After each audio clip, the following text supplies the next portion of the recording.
Hoy vamos a hablar de un tema esencial. Sí, muchos creemos que la asignatura pendiente de las nuevas administraciones tienen que ver con seguridad pública, pero sin duda los expertos que aquí hemos entrevistado nos han dicho una y otra vez, desde todos los sectores, si hay algo también esencial que en este momento es muy delicado para la calidad de vida, el desarrollo de la ciudad y de verdad, para que y no me refiero al tema de López Obrador de feliz, feliz, feliz, pero crear una comunidad feliz es resolver el tema de movilidad. Hay un trabajal ahí tremendo, se requieren estrategias, se requiere planeación a largo plazo, entre otras cosas, y justamente para hablar de estos temas me da mucho gusto que nos reciba la llamada telefónica el arquitecto Jorge Alberto Gutiérrez Topete, el director general del Instituto de Movilidad Sustentable del Estado de Baja California, del IMOS. Arquitecto, ¿cómo estás? Muy buenos días. ¿Qué tal, David? Gusto saludarte, aquí madrugando. ¿Qué dices?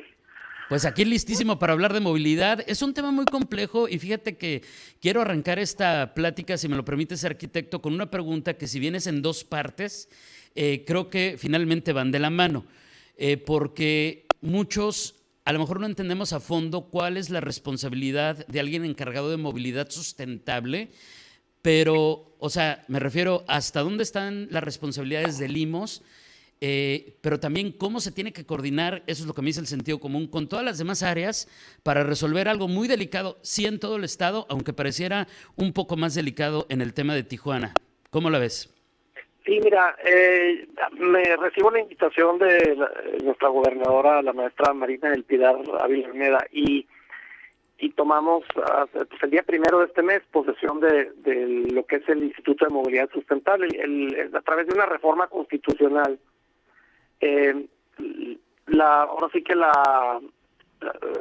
el transporte público pasa de haber sido cuestión de los ayuntamientos a ser una cuestión estatal, como es y valga la pena decir, como es en la mayoría del país. Solo hay 3 estados en todo el país en el que el transporte público era gestionado por los municipios, ¿no? Y obviamente cuando tiene zonas metropolitanas, cuando la nuestra, pues se complica todavía más la movilidad cuando las concesiones de transporte público pues no pueden pasar de un municipio a otro, ¿no? Eso va en detrimento de la eficiencia del sistema de transporte, y es algo que se buscaba corregir, sobre todo porque pues, la ciudad que tiene más usuarios de transporte público en el estado es Tijuana, ¿no? Los retos son muy diferentes, pues decías, Tijuana, pues alrededor del 24-25% de la población se mueve en transporte público diario, cuando en Mexicali, por ejemplo, solo el 8% de la población. Son problemas diferentes, ¿no?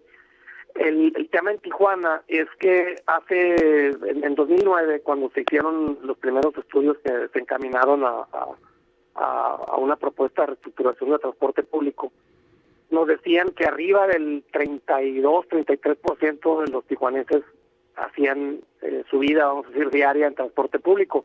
Ha bajado casi un 10% en 10 años el uso del transporte público, y el uso del automóvil, cuando preguntas por qué estamos congestionados, pues ha aumentado del 30 al 50%, ¿no? Wow.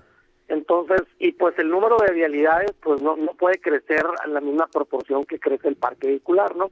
Nada más para que te des una idea, en el reporte nacional de movilidad que publicó el Senado de la República en 2015, Tijuana y Mexicali eran las ciudades con mayor índice de motorización, esto es, donde hay más automóviles por habitante, ¿no? Y esto es solo tomando en cuenta los que están registrados en la base de datos de los que emplacan regularmente en el estado, ¿no? O sea, de los legales.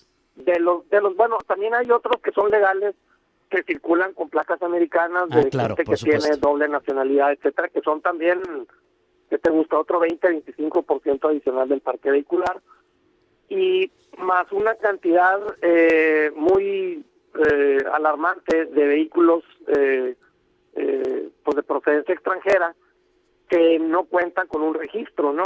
Los conocidos como chocolates, que al final son consecuencia de no haber desarrollado un sistema de transporte de calidad en las ciudades, ¿no? Es un fenómeno muy vigente en las ciudades fronterizas, donde la gente dejó de usar el transporte público para subirse a automóviles de procedencia extranjera, ¿no?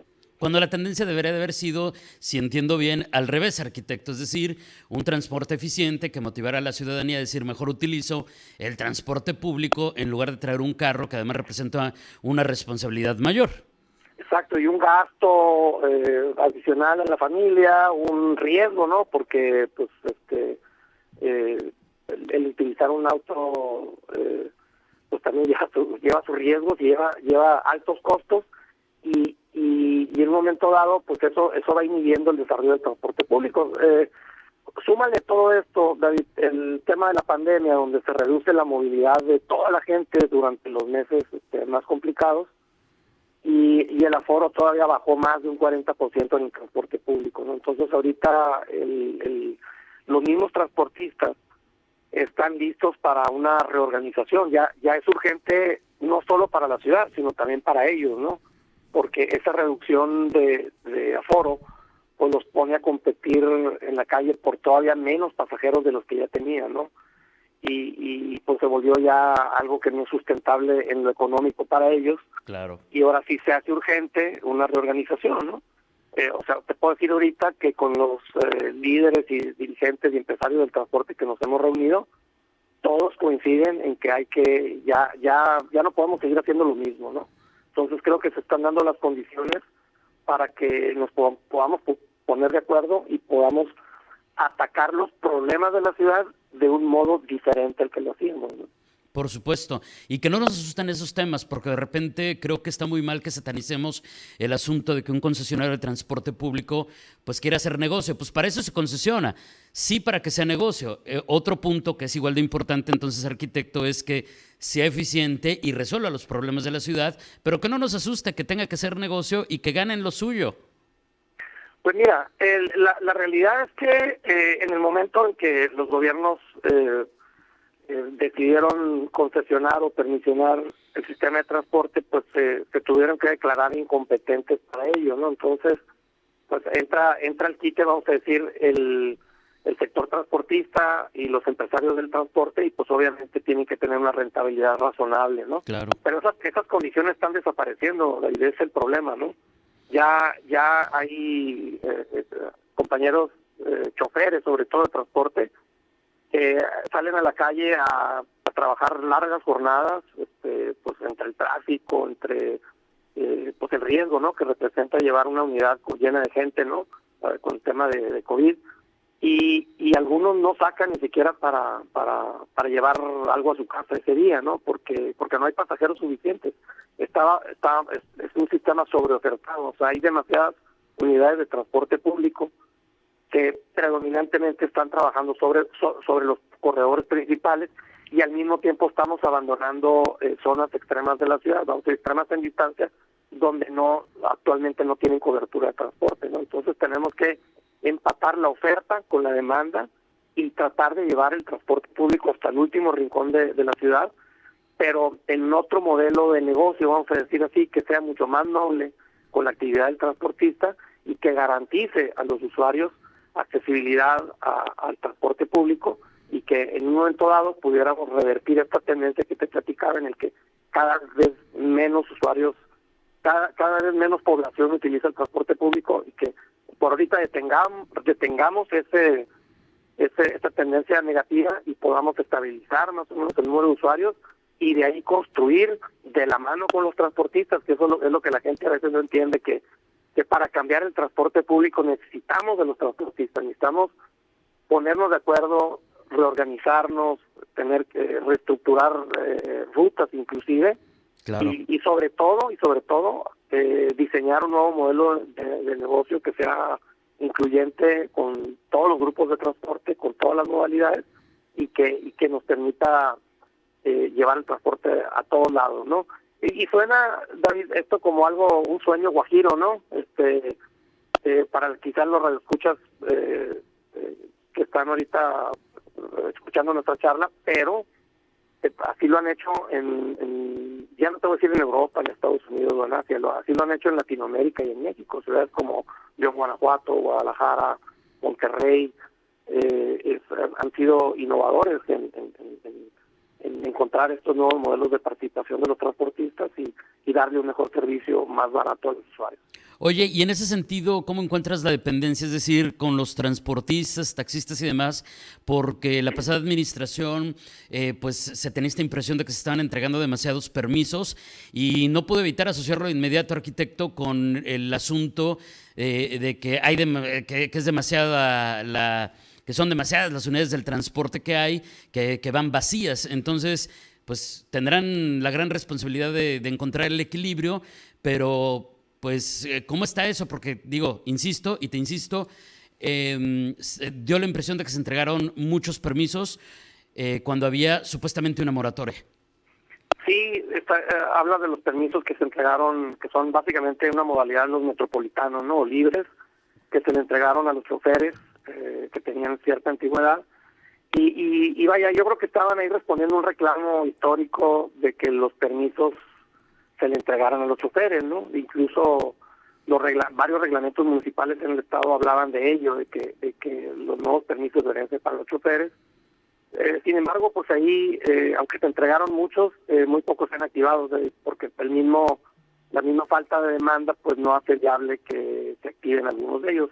Es uno de los temas que estamos revisando, exactamente cuántos de ellos se activaron, pues dar un plazo razonable para que se activen, y pues si de algún modo no son viables, pues tomar decisiones al respecto, ¿no? Y hablando del instituto, parte de lo que nos dijo el mandato que tenemos de la gobernadora, la maestra Marina del Pilar, es dar un impulso a la agenda de movilidad. O sea, yo fui director de transporte municipal de Tijuana en 2010, y la estructura que me encuentro en el IMOS es como la de una dirección de transporte estatal, ¿sí me entiendes? Y entiendo, es un instituto nuevo, tiene alrededor de 1 año y medio de haber sido fundado. Lo veo pues bien armado, pero para atender el tema de transporte, ¿no? Claro. El asunto es que somos un instituto de movilidad, no una dirección de transporte, ¿no?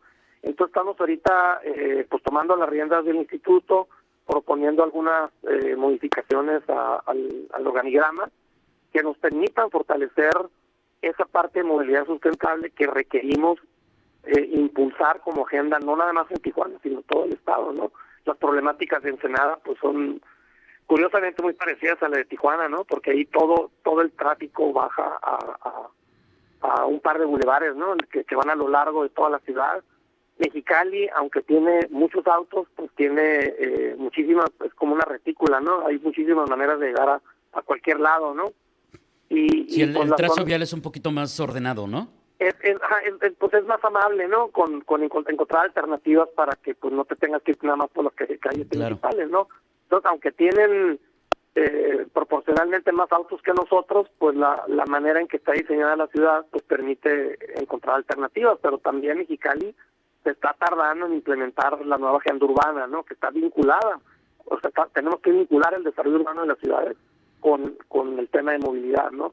Y se requiere que ciudades como Mexicali empiecen también a densificar algunas zonas céntricas, porque incluso el mismo Infonavit ya condiciona los créditos de la vivienda nueva a que estén ubicados en zonas servidas por la... Sí, que haya accesibilidad al transporte, por ejemplo, si no te da el crédito. Exacto, y no nada más a transporte, que tengas comercio cercano, que tengas servicios de salud cercanos, que tengas servicios educativos cercanos, ¿no? Y pues la única manera de aprovechar el equipamiento y la infraestructura ya existente, pues es dejando de extender la ciudad hacia la periferia, que ha sido el problema sobre todo en la zona fronteriza. Somos ciudades de muy baja densidad, como hemos platicado muchas veces, hay muchos mitos urbanos, ¿no? Alrededor de por qué hay tráfico y por qué las ciudades se congestionan, y tiene que ver con la manera en que hemos diseñado y construido las ciudades. Claro. Entonces, todo eso lo tenemos que hacer de la mano de los ayuntamientos y de los municipios. Sí, me acuerdo mucho cuando nos explicabas lo de los carriles confinados y que la gente se enojaba y dices, pues es justamente de eso se trata, ¿no? Oye, arquitecto, se nos acaba el tiempo, tenemos muchos comentarios del público, pero creo que fue bueno para abrir boca esta sesión.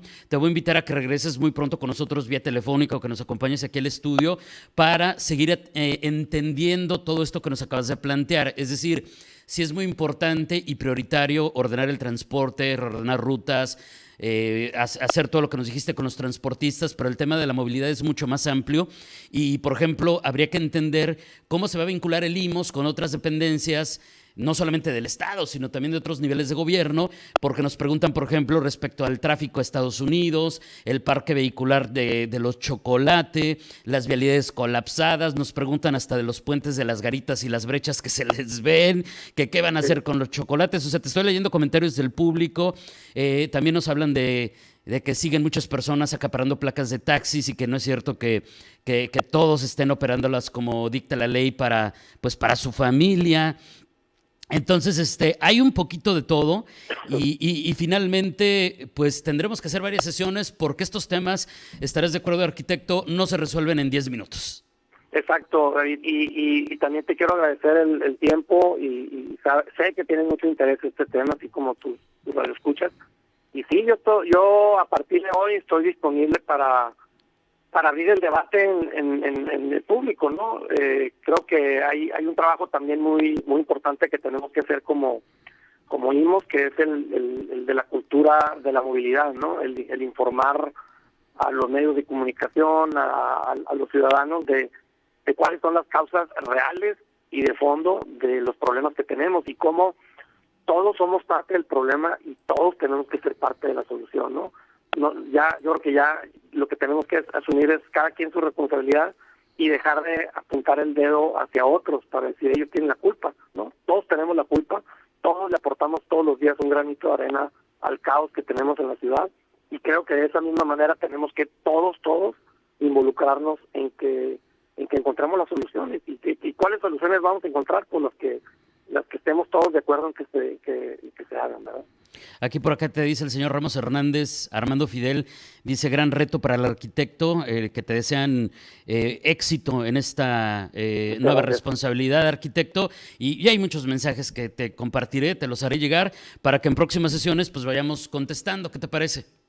Encantado, ya sabes, David, que es un placer siempre platicar contigo porque haces preguntas muy difíciles, pero que ponen a todo el mundo a pensar y como te decía, vamos disipando todos los mitos urbanos alrededor del tema y entendiendo cuál es la verdadera problemática y viendo cuál es la parte que nos toca hacer a todos y cada uno para resolver este problema que pues parece difícil de resolver, pero que tiene solución. Y mira, ahí dejamos una de tarea, porque ya nos están diciendo el público por acá, Santiago, ya quiten esos carriles para las bicicletas. Híjole, no es exactamente nada más quítalos y ya, pero por supuesto que en su momento platicaremos a fondo para entender de qué se trata todo eso, ¿no?